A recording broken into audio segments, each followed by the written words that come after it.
one more example of quotient rule, and then you really should be set. I'm trying to get one that might be a little bit tough, but not too bad.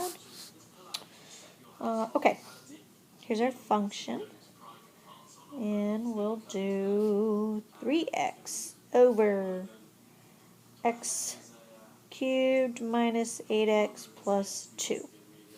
You have a quotient here, so if you want to find the derivative, you have to do the quotient rule. So don't forget, you've got a top and a bottom, and you have the rule to follow. The rule is derivative of the top times the bottom minus derivative of the bottom times the top over that whole bottom expression squared. Okay, not the derivative of the bottom squared, just the bottom. All right, here we go. So the derivative of the top is just 3 times the bottom, x cubed minus 8x plus 2.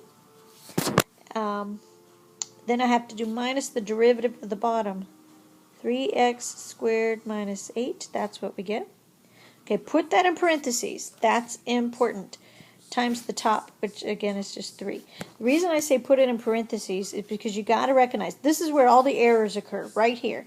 You have to remember you're subtracting that entire second expression. So you've got to really watch that. And then this whole thing is over the bottom. So there's my bottom expression over the bottom squared. You don't have to multiply that out, but you do have to write it as it's squared.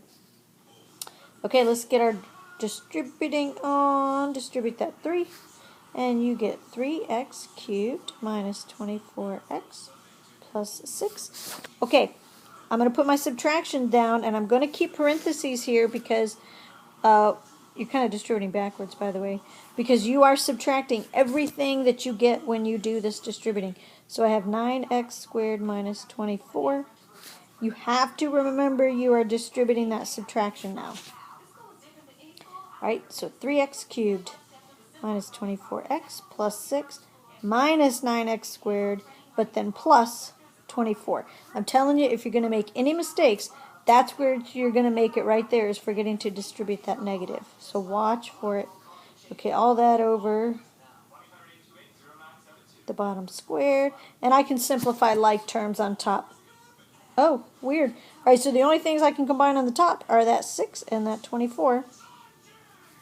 So my final answer, 3x cubed minus 9x squared. I'm going to put these terms in order. Minus 24x, and then plus 30. My 20, ooh, hey, 30 times x cubed minus 8x plus 2 squared. That is your derivative.